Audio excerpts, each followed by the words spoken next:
that I introduce Carlos Guzmán.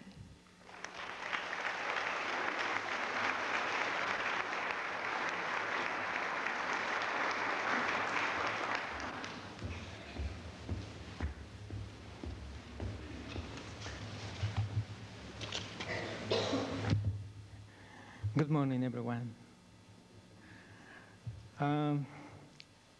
With the international ufology community, there are few cases from Mexico.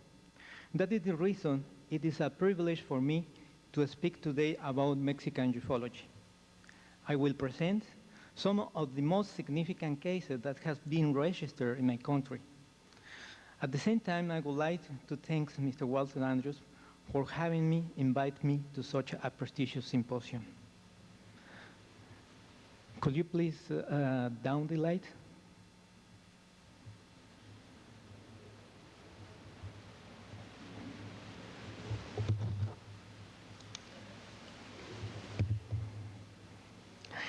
In Mexico, there has been a great number of unique cases in the world. Unfortunately, due to the reduced number of serious Mexican researchers on the theme of the UFOs and the lack of diffusion that these cases have, they are rarely known. Mexico has always been a country with many attractive tourist spots for people from all over the world, especially for Americans, since it's so close to the United States. Mexico is a vast country with almost 2 million square miles. As far as land is concerned, it's one of the 3 largest countries in Latin America. At present, there are 93.7 million inhabitants. 66% live in urban areas, and 34% live in the rural.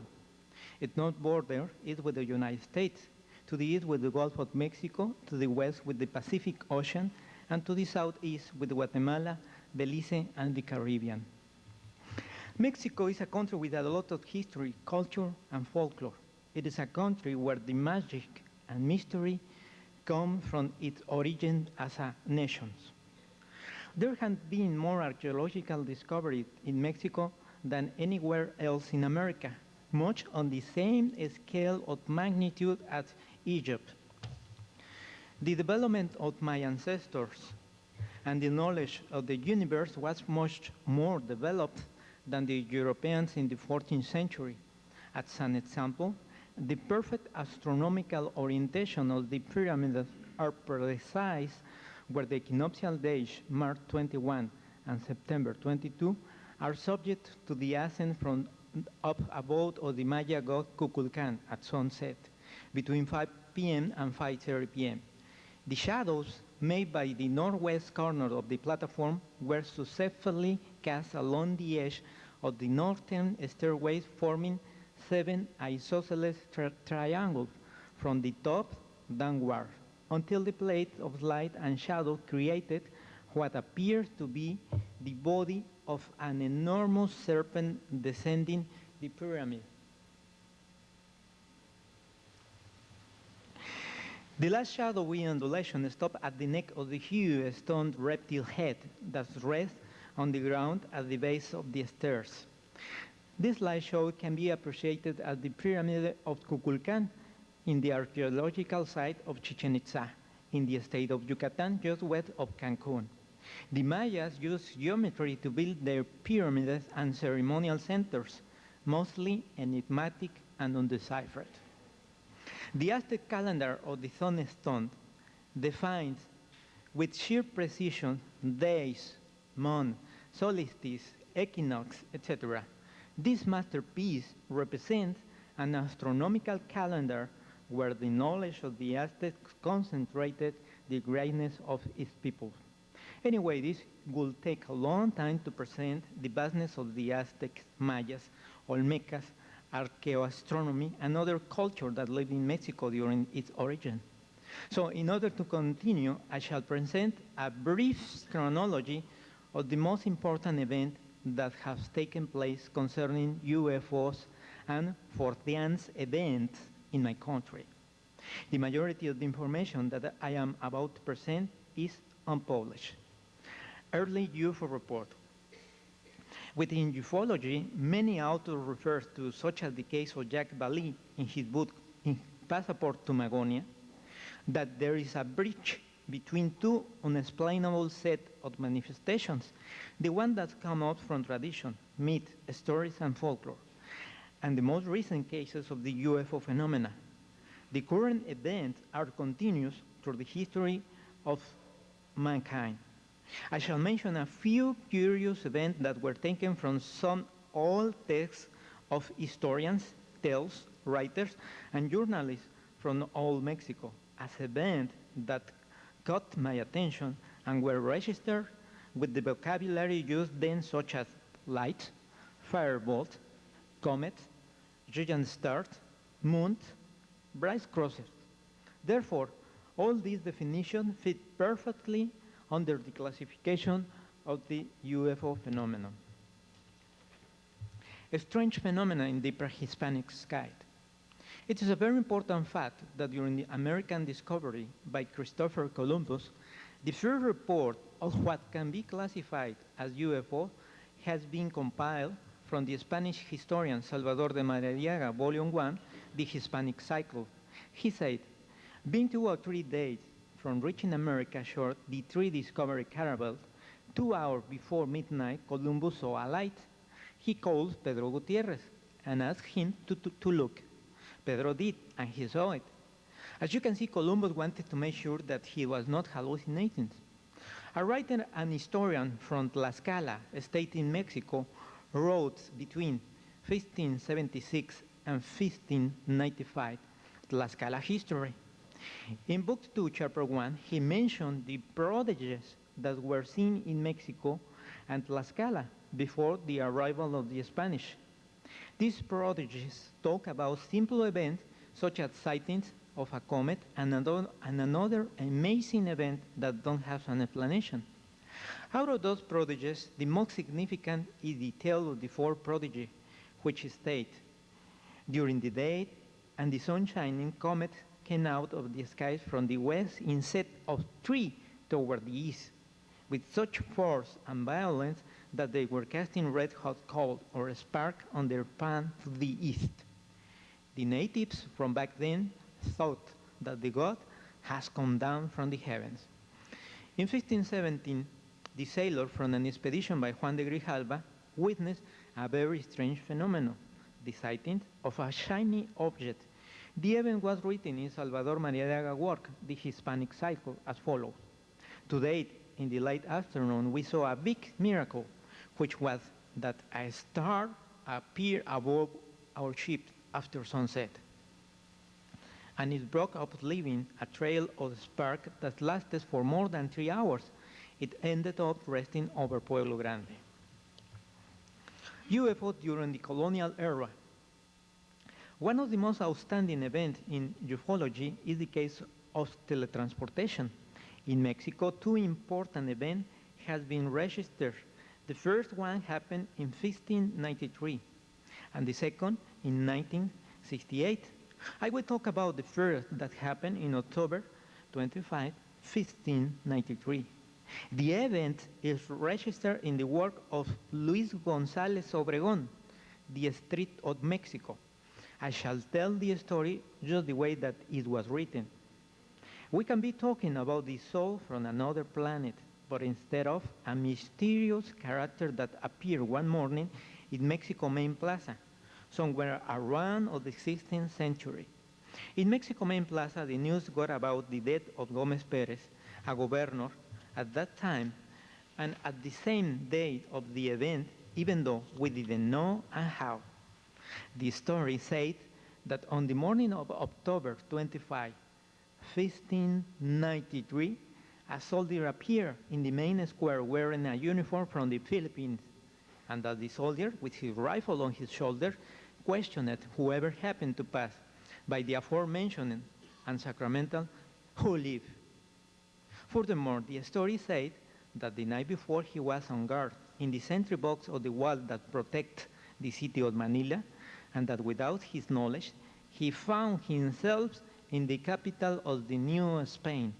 The event seemed so exceptional and wonderful that the court of the Inquisition took care of the matter, and after serious investigation and the process, condemned the soldiers that marvelously appeared back to Manila, but slowly and on the way to Acapulco, without the intervention of Lucifer's spirit, who was blamed for the miracle of the first journey, so sudden and unexpected.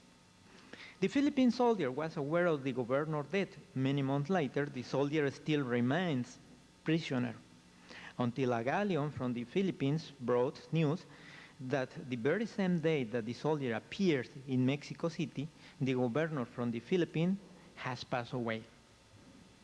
August 14, 1610, the image of Our Lady from Asunción, made of solid gold that can be honored in the cathedral in Mexico City, made its debut on the eve of the celebration of the Holiness.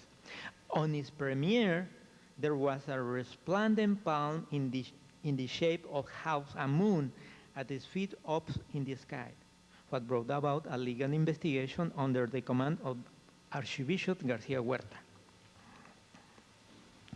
In the 19th century, the strange phenomena continues. On October 2nd, 1847, the morning sun covered by a black cloud that covered its shine, leaving the town surrounded in wandering shadows that gave it an aspect of sadness. 3 hours before the sun reached high noon, all of Ocotlans in Guadalajara inhabitants felt the earth tremor caused by a strong vibrating earthquake that lasted for 5 minutes. The old parochial temple, a strong and solid construction, crumbled slowly, burying some people praying at that time. The previous transcription is recorded in Ocotlan Prodigy Book, Testimonies gathered and published in 1945 by the Reverend Margarita Ortega. More than 60 people died during the earthquake, and most of the town was destroyed. October 3rd, 1847. The following day, in the same town, a miracle happened. Ocular witnesses testimonied of what happened: a horrible revolution of clouds in the horizon, and at the northeast of the town, 2 light clouds remained breaking up slowly. In the center of the cloud, a great blue cross appears, and the perfect image of God knelt down on it. Ocotlan Mayor Antonio Jimenez statement right to the state of Jalisco authorities. Today, in the afternoon, Excellency, 24 hours after the unfortunate event, talking about the earthquake that destroyed the town, the perfect image of God, our Lord crucified, made up by a cloud like shiny comet, had been sighted in the northwest. The event lasted half an hour, time in which more than 1,500 people knelt down in the plaza. There are dozens of testimonies that were certified in front of the ecclesiastical authorities from back then, having to do with this happening, even though some people only saw a white cross in the sky. The disappearance of the cross took place when a cloud started to cover it, until it disappeared covered by the cloud. Here we find again some appearances that are linked to the religious public demonstration, and that the celestial signs are mixed with the UFO causistic. November 7, 1878. In the last 10 days in Tula de Tamaulipas, an infinite track of flies from east to west is shaped real strange, and they leave a spider-like web behind. The event took place from noon till 5 p.m. This event reminds us the reporter phenomenon of the first sighting of UFOs, the famous angel hair that was dropped by the UFOs. 1883, August the 12th. One of the most well-known occurrences in Mexico during the last century, and that a great deal of UFO book refers to, It's the one registered in the Observatory of Zacatecas, Mexico, where a Mexican astronomer saw through his telescope a great deal of luminous body that penetrated the solar disk. Mr. Bonilla located two bodies relatively close to the Earth, which meant that they were closer than the Moon. He watched up to 283 bodies crossing the solar disk. Their shapes were round and oval and both opaque. 1885, February the 26th. A shooting star the night before last between 12 and 1 illuminated the sky over the town of Tacubaya, bringing about a light so alight and intense that the mountain close to the town could be seen as if the sun had shining down on them. The light was pale and steady and stayed in the sky for a long time. The cattle, according to some shepherds, moved and was amazed by the appearances of this sidereal phenomenon. One of the richest aspects of Mexico are its legends and myths. It is a folklore that takes us back to pre-Hispanic time and up to the present. Details tell us about some cases in a supernatural way, the event and circumstances that came to pass, which we must take into account that they come from the most ancestral oral tradition, and for that reason they will become an integrated part of the town history, in which in all the legends appears some indication of that reality that gave us an alternative of new explanation in the UFO phenomenon. The supernatural report about the Chaneques and close